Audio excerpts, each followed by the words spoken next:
prise pour faciliter le travail de l'administration fait du français la langue d'État, y compris pour l'administration des régions d'Oc, c'est-à-dire au sud de la Loire, qui est obligée de se franciser, spécialement dans le Midi. Au XVIe et XVIIe siècle, les écrivains sont protégés par la cour, en particulier sous Louis XIV. 1530, première grande grammaire française, d'ailleurs destinée aux Anglais, l'éclaircissement de la langue françoise par Pascal. 1550, Louis Maigret fait la grammaire française en France. 1635, création de l'Académie française par Richelieu. Elle est chargée de donner à la langue les grands outils qui lui manquent, comme un dictionnaire et une grammaire. Le dictionnaire a eu son heure de gloire, la grammaire a toujours été limitée et dépassée. Aujourd'hui, l'institution qui représente le mieux le français est, je crois, l'Organisation internationale de la francophonie, c'est-à-dire qu'elle prend en compte tous les francophones du monde. Et cette organisation vient d'une initiative de 3 présidents à la suite de la décolonisation: Léopold Sédar Senghor du Sénégal, président du Niger et de la Tunisie, ont donc fondé cette organisation qui aujourd'hui représente le mieux des francophones comme une langue vivante et non figée comme le voudrait l'Académie française.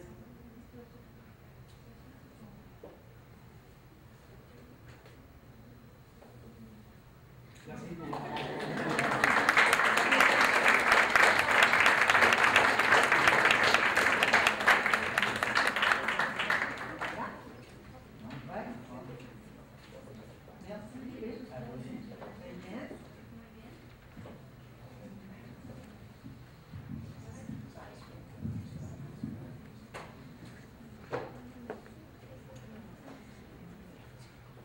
Gracias. Voy a presentar ahora al licenciado Honoré Viloa. ¿Sí? Él es originario de Camerún, licenciado en filosofía, profesor de idioma francés, titular de la Cátedra de Etimologías Grecolatinas. Él habla francés, inglés, español, latín y algunos dialectos del África. ¿Sí? De hecho, su ponencia va a ser respecto a dialectos en África.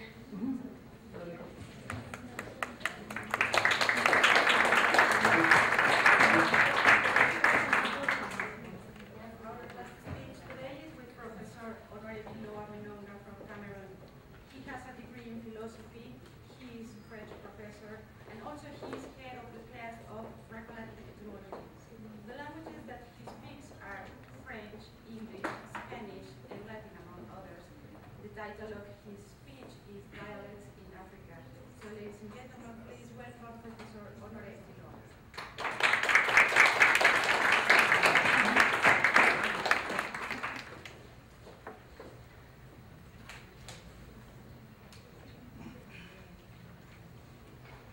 Bonjour. Alors, je vais faire mon exposé en français, comme c'est venu. Je vais m'attarder sur les grands groupes linguistiques en Afrique. Et je vous invite à bien regarder les diapositives pour pouvoir localiser où sont parlés ces grands groupes, et ainsi que des langues dénommées dialectes. Ce sont des dialectes, mais en Afrique, ce sont des langues.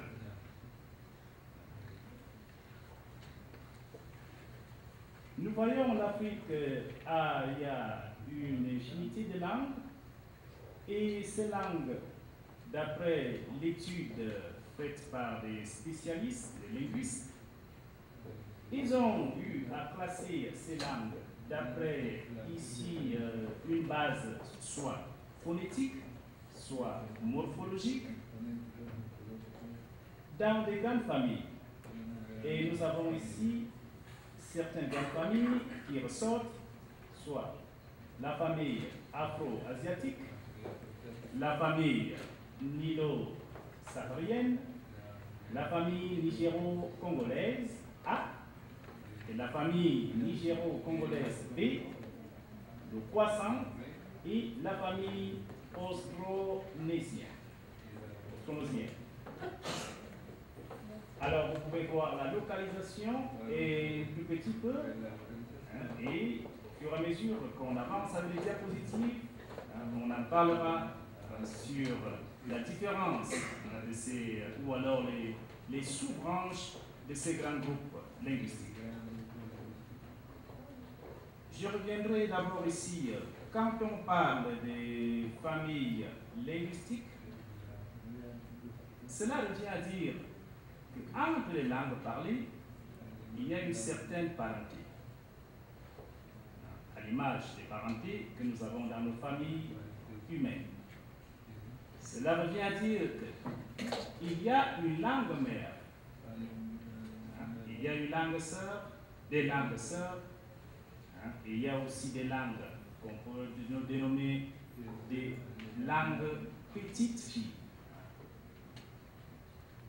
Alors, en Afrique, on pourrait dire le berceau de l'humanité. Ce n'est pas moi qui le dis. C'est dans l'histoire. Berceau de l'humanité, l'Afrique. Les langues sont parlées par des hommes, comme vous et moi. Autant d'hommes qu'on peut en avoir, autant de langues existent. Alors en Afrique, il y a un phénomène, nous avons un phénomène qui a assez d'ethnies.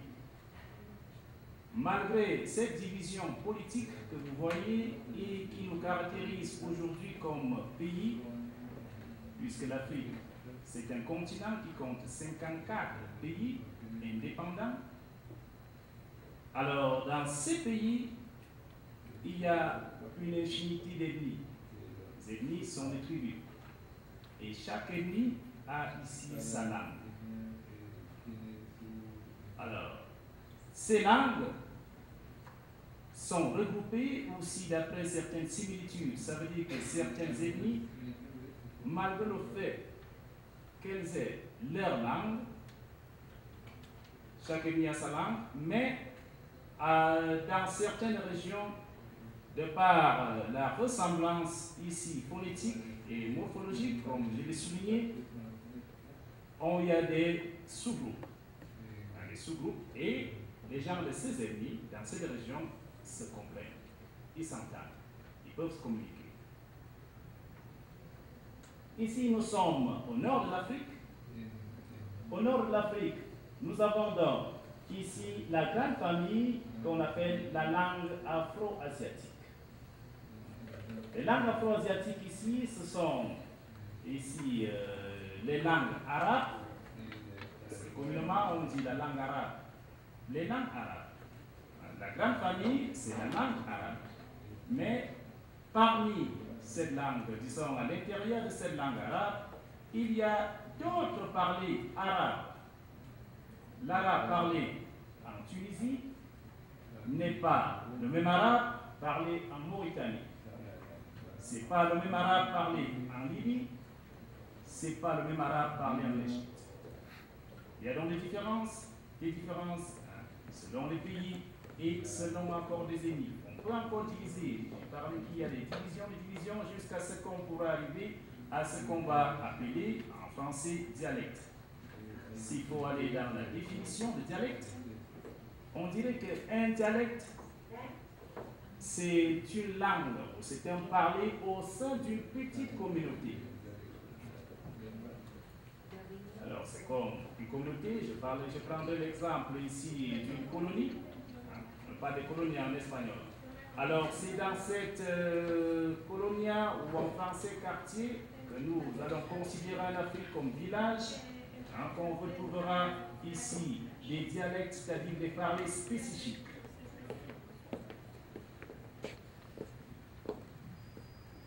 Ensuite, nous avons une autre grande famille. Ici, c'est la famille des langues nilo-sahariennes. Et ici, sur l'entendement de nilo-saharienne, étymologiquement, alors je pourrais vous demander quels sont, disons, il y a des mots qui ressortent derrière que nous avions connus dans notre étude de la géographie. Là, à l'intérieur, nous avons le Nil, qui est le plus long fleuve d'Afrique. Ensuite, nous avons le Sahara, qui est le grand désert, l'un des grands déserts que nous avons en Afrique. En Afrique, il y a 2 déserts. Alors, les populations, les ethnies vivant au niveau, ou qui partagent d'abord le fleuve Nil, et qui vivent, qui bénéficient aussi de ces dons naturels, soit sur le désert du Sahara, alors parlent ces langues qu'on appelle aujourd'hui nilo-sahariennes. Alors, ce sont environ 7 groupes. Ces langues nilo-sahariennes forment 7 groupes de langues. Intérieur, on en a d'autres. Et ils sont beaucoup plus aussi parlés. Ici, en Éthiopie, le Niger, le Soudan, et Congo-Kinshasa. Bon. Là, il y a certains pays comme le Congo, comme l'Éthiopie, alors qui peut-être n'appartiennent pas totalement ici dans ce grand désert. Mais je vous expliquerai comment ces langues sont faites pour arriver jusque-là aujourd'hui. On parle au Congo, qui a un pays, disons, que je prendrai pour exemple, puisque là à l'intérieur, on parle assez de langues. Et certaines langues ont été nationalisées, et d'autres, bon, restent encore comme ça sous forme de dialecte.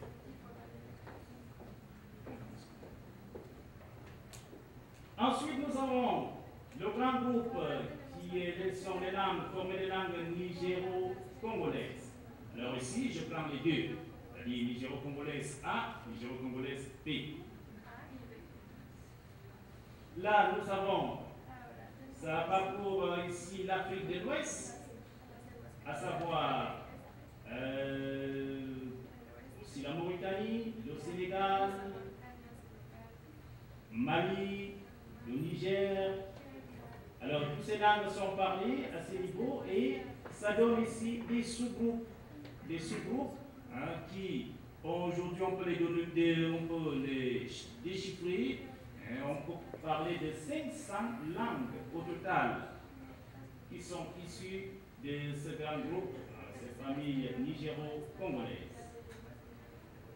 Alors, ces langues aussi sont parlées au niveau de l'Afrique centrale, passant par le Cameroun, mon pays, jusqu'ici, un petit peu vers l'Afrique australe, vers l'Afrique du Sud. Ce sont toujours les mêmes langues. Mais l'évolution, j'en parlerai à la suite. Comment ces langues ont fait quitter de l'ouest, s'il vous plaît, jusqu'au sud de l'Afrique.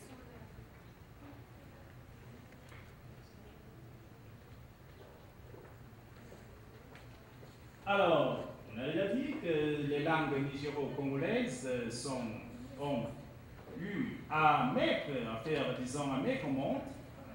Ici, on va faire naître 500 langues qui sont parlées. Ici, je vais insister, ce ne sont pas des langues mortes. Quand je parle ici, ce sont des langues vivantes. Ces langues sont parlées de nos jours en Afrique. Vous allez, nous parlons des langues officielles. Le français, l'espagnol, l'anglais, parce que l'histoire de l'Afrique, c'est une histoire très riche. Après la colonisation, beaucoup des pays européens ont fait leur entrée et nous ont laissé comme héritage aussi leur langue. Merci beaucoup.